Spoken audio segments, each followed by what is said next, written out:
Making a good movie is difficult enough, let alone a great one, or better still, one that actually changes the landscape of cinema forevermore. But beyond those precious few films which genuinely changed the game, there have been dozens of pretenders who admirably tried to give viewers a totally new type of cinema, yet categorically failed in their attempt. So with that in mind, I am Gareth, this is What Culture, and here are 10 movies that tried to change cinema forever and failed. Number 10, House on Haunted Hill featured live performance elements.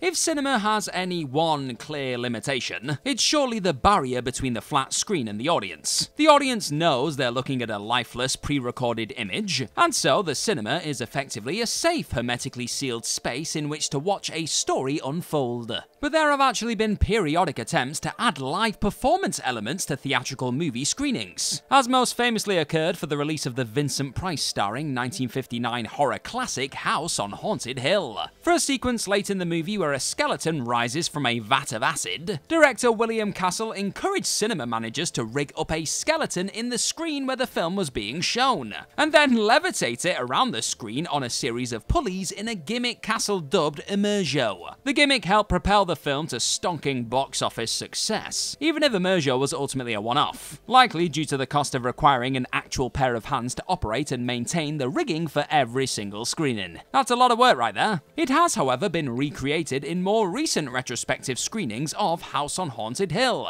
with amusing results. There they are right there. Number 9, Clue distributed alternate endings to random cinemas.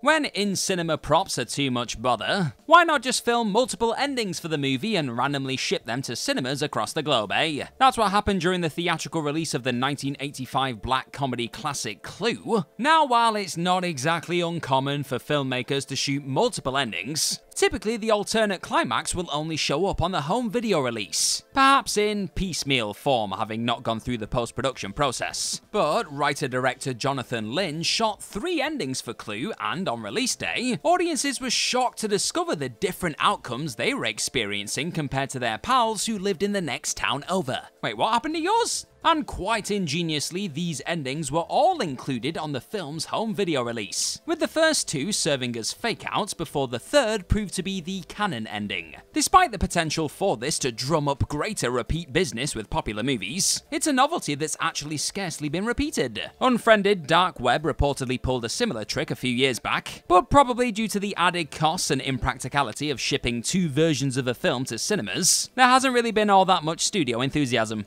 Number 8, Earthquake introduced ultra-bassy sense-around.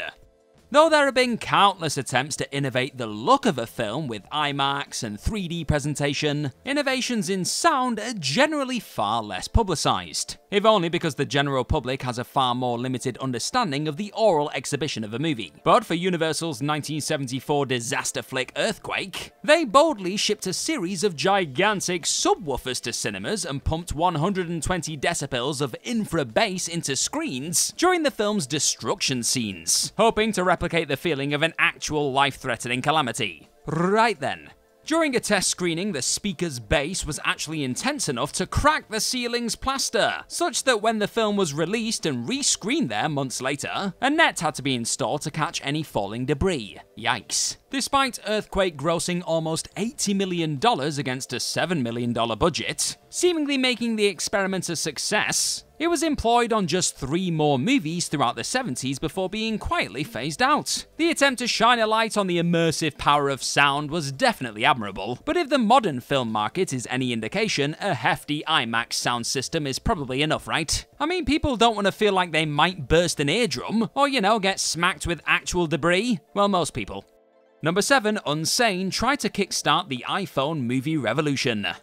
Steven Soderbergh's general dissatisfaction with the costly, time-consuming nature of big-budget studio films led him to experiment with lower-budget methods of filmmaking, and to test whether or not a cinema-worthy movie could be shot on a couple of iPhones. The result was 2018's Unsane, a Claire Foy-starring psychological horror film which, despite being shot in just 10 days with no professional filmmaking equipment, and on a mere $1.5 million budget, was released in more than 2,000 cinemas in North America. And though Unsane certainly touts a lower visual fidelity than a conventionally assembled film, it is nevertheless a ruthlessly efficient piece of genre entertainment, confirming Soderbergh's shrewd skill no matter the delivery system, and also Foy's terrific acting chops. But despite grossing almost tenfold its budget worldwide, Unsane was deemed a financial failure due to the cost of marketing a film with such a wide release. And Soderbergh's experiment was effectively a business failure.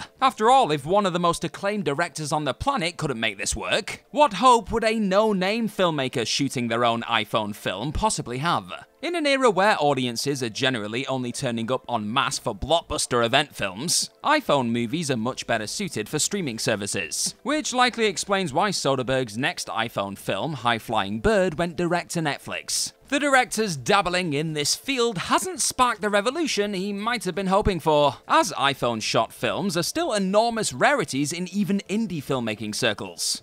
Number 6. Sense of mystery smell-o-vision pumped odors into cinemas.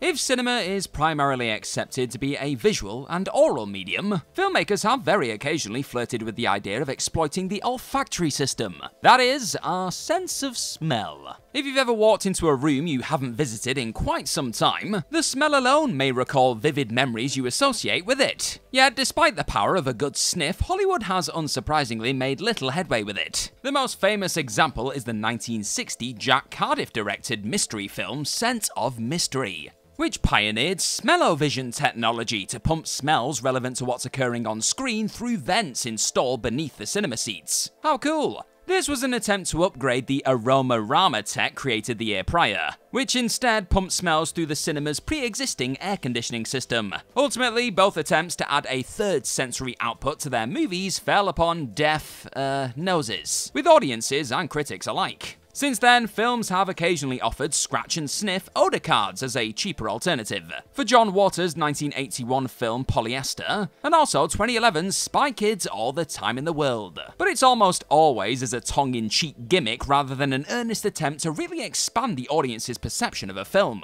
Thank you very much for checking out this video today, my friend, and if you're enjoying what you're watching, then hit that subscribe button down below for more of this What Culture stuff in your day. Now back to this video. Number 5. Unfriended created the shared screen genre. Unfriended was the first ever wide-release movie to take place almost entirely on a computer screen, and its incredible box office success, grossing $64 million on a mere $1 million budget, seemed to suggest the horror genre had finally found a successor to the found footage subgenre. And yet, despite Unfriended releasing a decade ago, there have been curiously few shared screen movies in its wake, the only notable offerings being its own sequel, Unfriended Dark Web, and the hit John Cho starring thriller Searching, and its sequel Missing. Given how easily these movies gravitate towards tech-loving teens and how cheap they are to actually produce, it's shocking that we haven't seen dozens hastily thrown into production. Now granted, the technical execution requires greater ingenuity than the point-and-shoot nature of an actual found-footage film, but even so, it is baffling that Hollywood hasn't cynically capitalized on what once seemed like the next big horror movie trend. Number 4. Wicked Wicked was presented entirely in split screen. 1973 horror thriller Wicked Wicked was marketed as being presented in duo vision, whereby audiences are presented with two side-by-side images of scenes, providing alternate dueling perspectives for almost the entire movie. A fancy term for split screen, basically. Initially, MGM wanted to project the two images separately onto a single cinema screen, but appreciating the high costs and labor involved, ultimately decided to squeeze the images onto a single piece of film. Nevertheless, it was presented at a unique 2.65:1 ratio, with surround sound corresponding to each side of the frame. As neat an idea as it definitely was, neither the film nor the gimmick resonated much with audiences or critics in the end, and director Richard L. Baer consequently abandoned plans to shoot another film in the format. Since then, split screen has typically been reserved for only isolated scenes in movies, most notably in the works of Brian De Palma. Now one can't help but wonder whether or not the format could one day be resurrected on streaming services, where viewers could potentially swap between two or more video feeds. That'd be cool. But for theatrical presentation at least, its prospects are long dead, people. Number 3, Gemini Man was shot at 120 FPS. Ang Lee's Gemini Man is the third major attempt by a Hollywood filmmaker to popularize high frame rate cinema, following Peter Jackson's The Hobbit trilogy, which was shot at 48 FPS, and Lee's own Billy Lynn's Long Halftime Walk, which was 120 FPS. Though shot at 120 FPS, Gemini Man was projected at 60 FPS in most locations due to technical limitations, and the results immediately proved massively divisive among audiences and critics. Now, while the HFR effect is decidedly crisper than in either The Hobbit or Billy Lynn, the ultra-fluid aesthetic is still more of a distraction than it is an actual upgrade from a conventional 24 FPS presentation. Seeing A-list actors perform in such a smooth image is jarring, and oddly makes it feel as though we're not so much watching a film as looking through a window at a stage play. That's not what we paid to see. While proponents of the format argue that audiences simply need to see more HFR content to let their brains adjust, for others it has the same effect as the grotesque motion smoothing techniques applied to many modern televisions. Either way, Gemini Man tanked at the box office, offering a third decisive downvote for technology that filmmakers are clearly far more interested in than audiences. Number 2, Francis Ford Coppola's Twix was created as a live cinema event.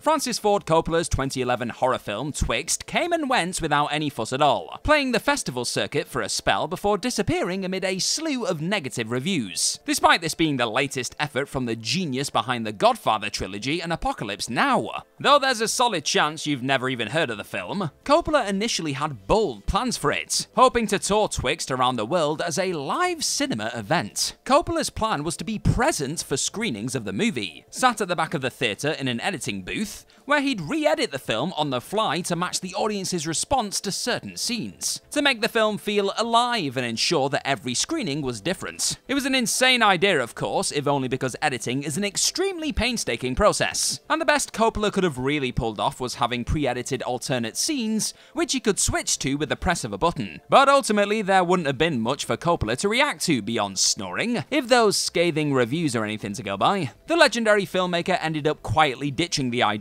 despite a semi-successful test run at Comic-Con, and nobody cared enough about the movie to call him out on it. Everyone just moved on with their lives. Number 1, Black Mirror Bandersnatch offered choose-your-own-adventure storytelling for the Netflix generation. Now, choose-your-own-adventure storytelling has existed in books almost as long as cinema has been around, but due to the obvious added complexities and costs of translating the structure to film, it's incredibly rare in cinema. And so, enter Black Mirror Bandersnatch, a bold attempt to bridge the gap between movies and the typically goofy FMV video games that became popular in the early 1990s. Bandersnatch was an attempt by Charlie Brooker and Netflix to deliver a branching narrative experience, with an unprecedented level of viewer-player freedom. And while it is an admirably ambitious effort to redefine what narrativity means in the streaming era, the various permutations of the central story were ultimately not varied enough to feel truly groundbreaking. Now, it is worth mentioning that the film was somewhat successful, earning 2 Emmys in the end, but one suspects the complexity of even the project's fairly shallow interactivity will mean it ultimately remains a niche attraction at best. Nice try basically, but it wasn't quite the tectonic blurring of narrative media that many hoped it would be given the talent involved.